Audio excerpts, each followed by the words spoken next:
boys and girls. If you hear the mowers and stuff in the background, just kind of ignore that. It shouldn't be too loud for you. But I figured it's a beautiful day outside, and I'd go ahead and read you some chapters from Holler outside today.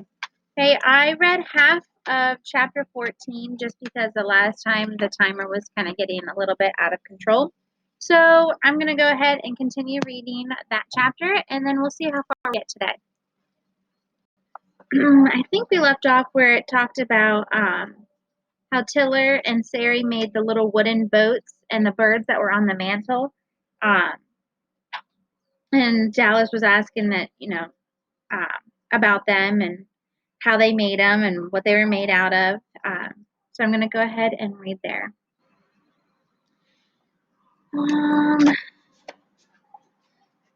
It says, "We made these," she said. "Tiller made the boats and I made the birds." "All by yourself? With what?" Dallas asked. "You get a little kit or something in the mail?" "No, we made the whole thing." "From what?" Dallas asked. "From wood." "Where do you get the wood?" "Look out there," Sari said, gesturing towards the window and the holler out beyond. "There are about 1,000,000 trees out there in Holler. That's where we get the wood." "From regular old trees?" Florida asked. "Yep, from regular old trees," Sari said. "Sit down." Florida rushed outside and slapped her hand up against a maple tree, which stood beside the porch. "One like this?" she hollered. Sari stepped onto the porch with Dallas behind her. "That's right," she said. "What do you have to do?" Florida said. "Chop down a tree like this and then hack it up into zillion itty bits and—" "No, we don't chop down any trees," Sari said. "Look in that basket there." Dallas lifted a cloth off of a wide wicker basket. Inside were short little pieces of tree limbs. "We find those just about everywhere. We pick the ones that speak to us," Sari said. Florida eyed her. "You think they actually talk to you? Like a crazy person thinks things talk to them?" "No, not exactly," Sari said. "You just see a piece and you know it wants you to pick it up, and you know that there's a bird inside, or maybe even a boat." Dallas examined one of the chunks of wood. "What? Inside this stick thing? There's already a bird or a boat inside?" He knocked one against the porch railing. "How do you get it out?" As he knocked it against the railing a second time, the railing split. "Oops." Tiller ambled around the side of the house. "What's going on?" he said. Florida and Dallas stepped back against the house. Sari studied their faces. "It's okay," she said. She turned to Tiller. "Tiller, I think Dallas might want to help you fix this porch, and maybe we ought to do some whittling tonight. Got any extra knives?" "What are you talking about? Knives?" Florida asked. "What are you going to do with knives? You going to go stab somebody?" So remember, she's one that kind of thinks a little bit more dramatic. Okay, chapter 15.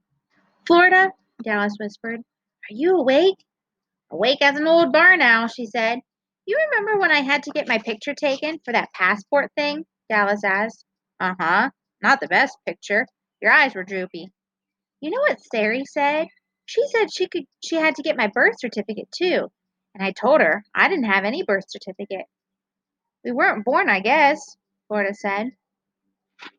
"Of course we were born. We're here, aren't we? We just don't have any of those birth certificate things in our pockets." "But you have to have one to get that passport, right?" Florida said. "Where are you going to get one? Is there a birth certificate shop or something?" Sari said not to worry, that she talked with Mr. Trippett, and he said he'd fix everything just fine. "Mr. Trippett. Ugh." "Hey, listen," Dallas said. "Hear that? It's the train." Florida heard the faint wail of the freight train as it wound its way through the distant hills. She pulled the quilt up closer to her face. The train sounded so lonely. In the dark alley behind Boxton Creek home, two men met. It was too dark to see either of them clearly, but when one struck a match and the light flashed off of his gold tooth. "Here," he said, passing a wad of money to the other man. "Just keep your lips zipped." The other man slid two fingers across his mouth. "Zip," he said. He pocketed the money, turned, and crossed the railroad tracks. In the downstairs bedroom of the cabin in the holler, Tiller climbed into bed and stared at the ceiling above him. It's weird having those kids up there. Were our kids that clumsy? And did they eat that much? Sure they did, Sari said. I guess my brain pretty much forgot all of that, Tiller said. Do you think we're good parents? Sari turned to look at him. Of course we are. Once we made our mistakes and got over worrying so much, sometimes I think we were just getting really good at it when all of a sudden those kids were grown up and gone. Maybe that's why it seems easier to me now, with Florida and Dallas here. I figured we know what to expect, and we know how to love kids. Tiller sat up. But I about died when we were trying to teach Dallas and Florida how to whittle. I thought fingers were going to zing off into the air. Did you see that robin Dallas made? That hacked up piece of maple that he threw down into the well? He sure was mad at that hacked up robin. And how about Florida's rowboat? Sari said. Did you see that little thing she carved? Before she buried it. Yeah, I saw it. Looked more like a bucket than a rowboat. Remember our Charlie, dear? Sari said. When he got so mad at a piece of wood he set fire to it. And then the porch caught on fire that one time, remember? Oh, yeah, I remember you trying to beat that fire out with my good jacket. And I remember yelling at Charlie and then feeling really bad afterwards. That I made 2 except my apology pies, just for him. And out of all of our kids, Sari said, Charlie turned out to be the one who was a natural carver. Outside, amid the chirps of the crickets, a snowy white owl flew to the maple tree, calling, "Hoo! Hoo!" Sari said, Tiller, you know what Grace told me when Dallas and I were down in Boxton the other day, while Dallas was loading up the truck? What? She said that the Trippids called Dallas and Florida the Troubled Twins. Grace said maybe we ought to be careful. Maybe we've done too much by taking these kids in, Tiller said. Maybe we ought to take them back. Tiller, you can't send them back as if they're a pair of boots that don't fit right. Here's what I think. That Dallas and Florida are no more trouble than most kids. And besides, you might not have noticed it, but I think you're actually beginning to enjoy messing around in the holler with them. Don't you make that face at me. You don't have to admit it, but I still knew it. Tiller reached over to remove a piece of lint from Sari's hair. Well, if we do take these kids on these trips, and I'm not saying it's what we ought to do, but if we do, at least they won't be together, he said. How much trouble could one kid be? We ought to be able to handle one kid. But they feel safe together, Sari said, like I feel safe with you. Is that a compliment you're giving me? It's just a thing I'm saying, that's all. Hear that? Dallas said. Sounds like an owl out there. He crept over to the window and peered out. How come they call this place Ruby Holler? Have you seen any rubies yet? Florida asked. Dallas pressed his nose against the screen. Sari told me that in the fall, all those maple trees turn scarlet red, and all those red leaves look like a million bazillion rubies dangling on the trees. And she said that now in the summer, right after a rain, all those leaves look like a bazillion shimmery emeralds. And in the winter, like an ice storm, it looks like a bazillion sparkly diamonds in the trees. Well, why don't they call this Emerald Holler then? Or Diamond Holler? Or Jewel Holler? Or Florida asked. I don't know, Dallas said, staring into the blackness. I feel I'm I feel a bit bad, that Sari bought me all this stuff and I'm not even going to use it. She's going to have to go all alone, all the way down to Kangadoon. I know, Florida said. That old man, he's so proud of our boat, and he'll have to go all by himself, all the way down a bunch of winding rivers. But we've got our plans, right? We're going to get that night train, right? We didn't ask them to pay us, Florida said. They wanted to pay us. It's not like we're stealing the money, right? Later, Florida tossed and turned, slipping in and out of dreams. First, she was fleeing rats and lizards, and then she was in a canoe on a narrow river, paddling hard, and then golden light filled up the whole sky and the river, and a golden bird swooped down and sat on her knee and spoke to her. It said, Have you seen my baby? I'm missing my baby. Dallas dreamed of the leafy tree with the low-hanging branches. Nearby was a stream, so clear he could see every rock and pebble on the bottom. He could see every stray leaf, every little minnow swimming along. In his dream, Dallas crawled out from under the tree and went to the edge of the stream, where a silver bird hopped along the bank. The silver bird stopped in front of Dallas and said, "There is a place where you can go, where everything is." "Is what?" Dallas asked. Where everything is what? But the bird never finished his sentence. I'll go ahead and read chapter 16 as well. The axe. "Where are those kids?" Tiller asked. "Outside somewhere," Sari said. "Probably climbing trees or exploring the creek." She patted his shoulder. "You missing them?" "Oh, rubbish," he said. "What's that noise?" "I don't hear anything." That hacking whacking noise there. You hear it?" "I heard it from down in the cellar." "There. Hear that again?" "Don't hear a thing," Sari said. "Guess my ears are going bad.